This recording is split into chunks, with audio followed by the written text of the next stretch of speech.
Vítame vás pri sledovaní druhého vydania magazínu Komunistickej strany Slovenska.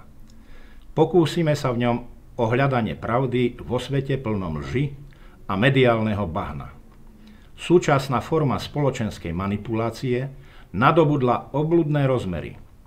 Veľká časť konzumom skazenej spoločnosti nie je schopná uchopiť pravdu a širšie súvislosti spoločenského diania. Už ani tie najsilnejšie argumenty nedokážu ľudí presvedčiť o tom, aby zmenili svoj postoj k základným ľudským hodnotám a k spoločnosti. Zdá sa, že jediné, čo dnes ľudí spája, je bezbrehý konzum. Preto sa aj vzdelaní ľudia nevedia zorientovať v tejto záplave dezinformácií. Sme obeťami agresívnej mediálnej manipulácie. Je zreteľne vidieť, ako sa elity prostredníctvom politiky, médií a vzdelávania snažia o totálny rozklad našej spoločnosti. Priame útoky na tradičné hodnoty, rodinu či občianske slobody sú toho jasným dôkazom. Preto jedným z hlavných cieľov nášho magazínu je podpora kritického myslenia a snaha o hľadanie historickej pravdy.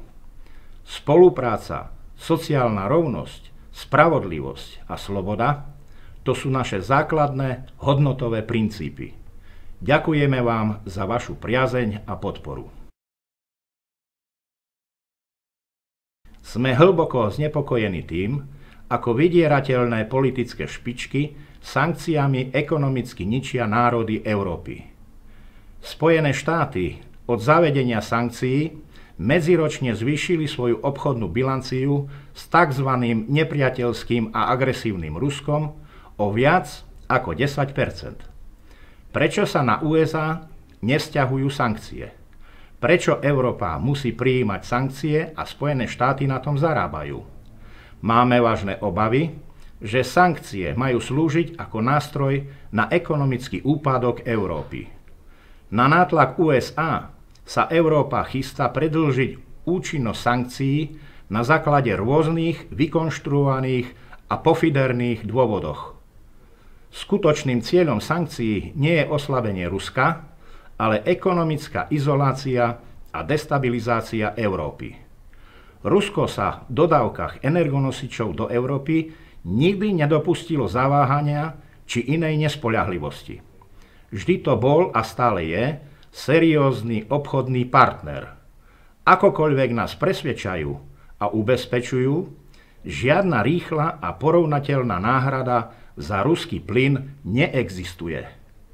Vyhlásenia z rokovania samitu G7 o nepotrebnosti uhľovodíkov už v krátkej budúcnosti vyvolávajú nielen u ekonomických expertov údiv a vážne pochybnosti. To je jeden z dôkazov o nesvojprávnosti koloniálnej správy Európskej únie, ktorá slúži výlučne politickým a vojenským záujmom USA a škodí Európe. Sankcie, teda obchodná vojna, sú posledným štádiom pred vyvolaním skutočného vojnového konfliktu. Položme si otázku. Kto vyvolal tieto nezmyselné sankcie? Komu vadí spolupráca Európy a Ruska? A komu táto situácia najviac vyhovuje? Odpoveďou môžu byť aj 4 písmená. Dohoda TTIP. Preto schvaľovanie či predĺžovanie sankcií môžeme považovať za ďalší zákerný zločin páchaný na občanoch Európy. Nepovažujeme sa za nekritických obdivateľov Putina a Ruska. Aj Rusko má svoje strategické a geopolitické záujmy a využíva propagandu. Vidíme však, že propagandistické konštrukcie Západu pôsobia absolútne nedôveryhodne a sú nepriateľné. Tam niekde vznikol problém tzv. Ruskej propagandy. Takýmto nedôstojným konaním sa Európa sama zbavuje svojej vážnosti a dôveryhodnosti. Bohužiaľ, deje sa tak aj vo vašom mene.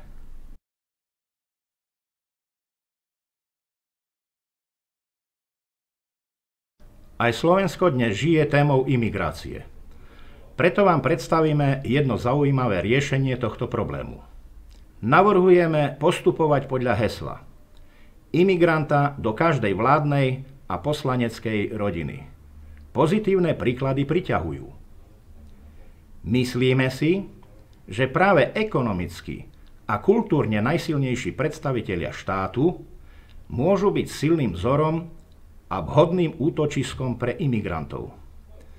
Politici svoj pozitívny vzťah k utečencom môžu vyjadriť nielen hlasovaním či rôznymi vyhláseniami, ale aj konkrétnymi skutkami. Ich rodiny by sa mohli stať ostrovčekmi lásky a nádeje pre prisťahovalcov.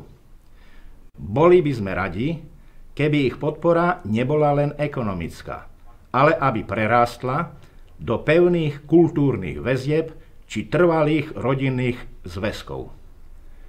Tým by došlo ku skutočnému kultúrnemu obohateniu našich elít a celej spoločnosti. V poslaneckých či vládnych nadštandardných príbytkoch budú imigranti dostatočne chránení pred útokmi xenofóbnych a rasistických živlov. Jasne vidíme, že aktivity na podporu utečencov už nadobudli masové rozmery. V piatok 28. mája sa v Bratislave konala akcia na podporu a privítanie prisťahovalcov. Zúčastnilo sa jej všetkých 6 mimovládnych aktivistov. Aj pre nich môže byť veľkou výzvou začlenenie utečencov do svojho rodinného kruhu. Veríme, že naši politici a aktivisti budú vzorom aj pre celú Európu. Že s hrdosťou a cťou naplňa svoje veľké myšlienky lásky, solidarity a tolerancie, ktoré tak vehementne presadzujú. Preto im vyjadrime našu plnú podporu, aby mohli vytvoriť oázy pokoja a lásky vo svojich domovoch a rodinách. Želáme im, aby svojim osobným príkladom dali imigrantom možnosť dôstojne prežiť svoj neľahký život v srdci Európy. Európa so svojou prehnanou politickou korektnosťou nezvláda agresivitu a násilie ilegálnych imigrančných vln.